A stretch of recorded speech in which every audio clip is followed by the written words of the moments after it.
Miss Jenny Leng of Asia Society and Miss Chamberlain Bresley of Australia Thailand Business Council. Excellency, ladies and gentlemen, good evenings. First of all, I think I will do my speech, and while you can enjoy the dinners, so we enjoy the dinners. So it is my great pleasure for me to be here tonight, and this event brings together members and guests of Asia Society and the Australia Thailand Business Council, and other distinguished guests. I consider you all to be friends of Thailand. And as a friend of Australia, I am honored to be visiting on this special occasion of the 60th anniversary of diplomatic relations between Australia and Thailand. I am pleased to be in Sydney again for the second time in the past 24 hours.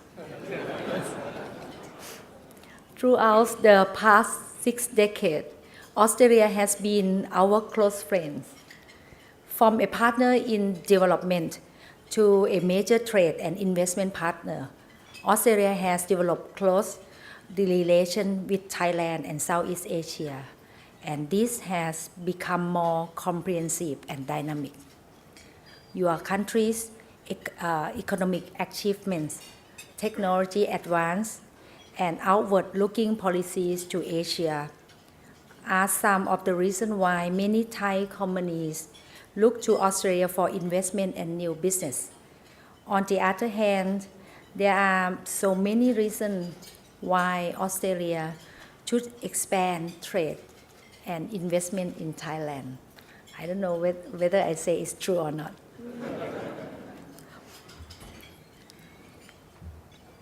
For the political stability, after a successful election last year, where the people gave me a clear mandate, I am pleased to say that the political situation is now more stable. We are moving forward quickly with national reconciliation by implementing the recommendation of the Truth and Reconciliation Commission.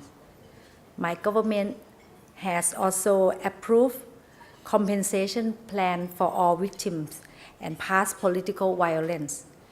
Last week, the first batch of compensation has been given to some of the victims.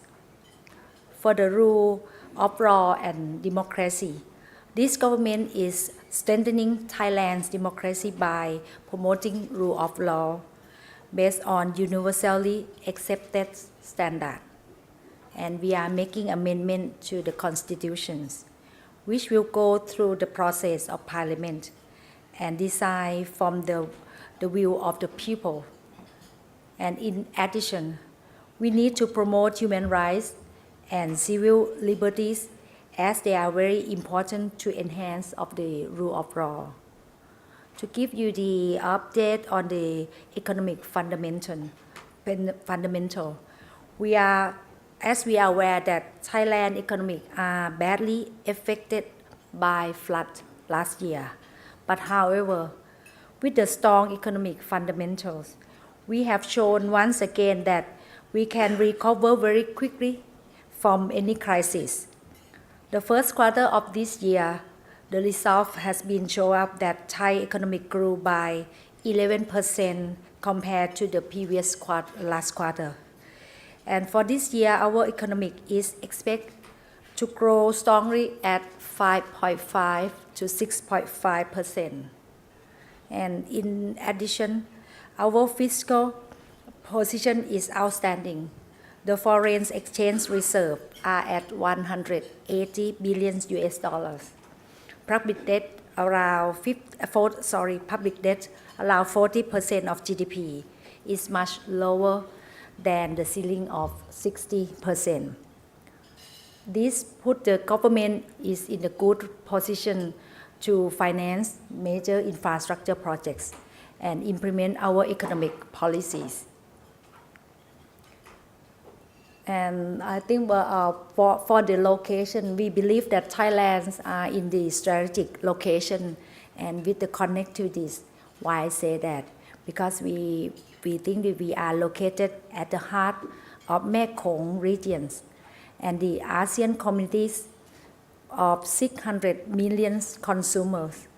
Thailand is committed to enhance connectivities further by investing around 74 billion US dollar on major infrastructure projects over the next 5 years.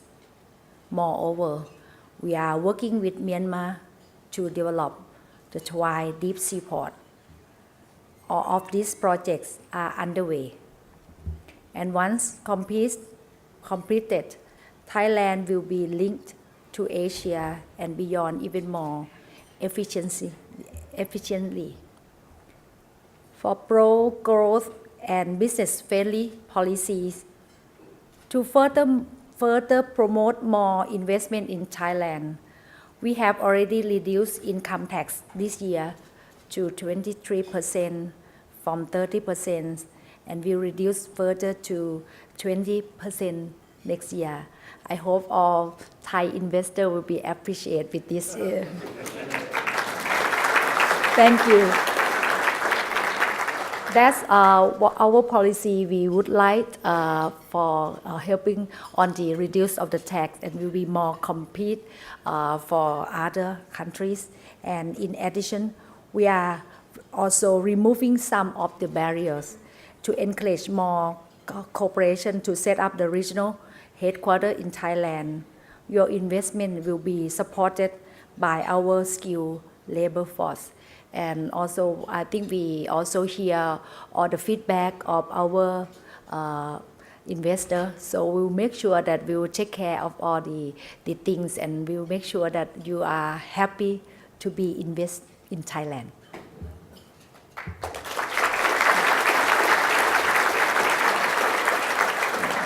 Ladies and gentlemen, with this stability, strong fundamental and growth, Thailand is ready to further support the Thailand-Australia partnership. Allow me to say a few words on how we plan further strengthen our relationship.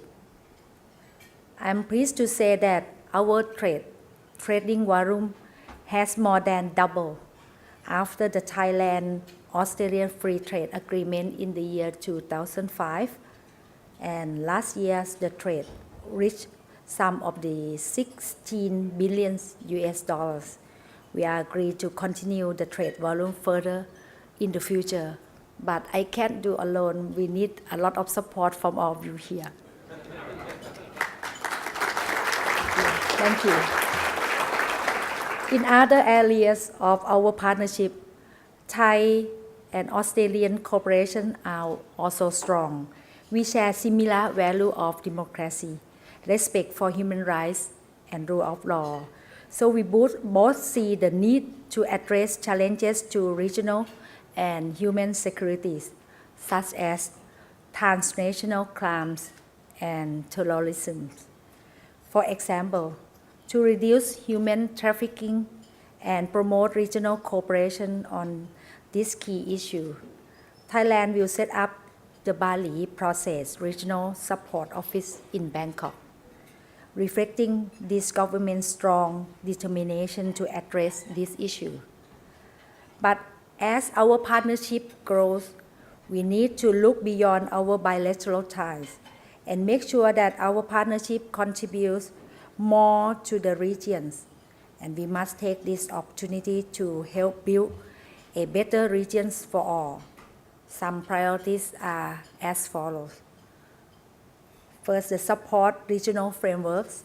I believe that we need to continue to support frameworks such as ASEAN, the East Asia Summit or EAS, the ASEAN Regional Forums and APEC. We recognize Australia's valuable contribution to these frameworks.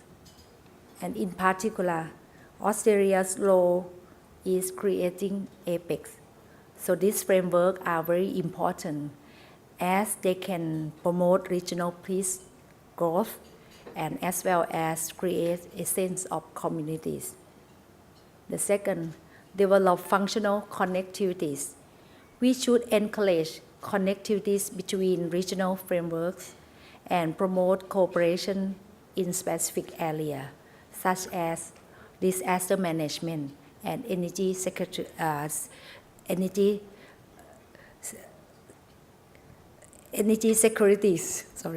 This will supplement and physical, software, and people-to-people connectivities that Thailand and our partner are already building in ASEAN, East Asia and beyond. It will help bring the Asia Pacific closer together, increasing trade and investment, and more importantly, it will put us in a strong position to address global challenges together. Lastly, protect the disadvantaged. We will achieve the regional stabilities. We must ensure that the full of benefit of growth and stability are enjoyed by all. In particular, women and children, the poor and those with the disabilities. We are playing our part in addressing this issue by implementing the Women Development Fund and universal health care projects. However, regional cooperation on this issue is needed to ensure human security for all in our regions. In closing, I am hopeful that the Thailand-Australia partnership can contribute to make a better region for us all. This will provide a good environment for our partnership to continue to grow and for the benefit of Thai and Australian people.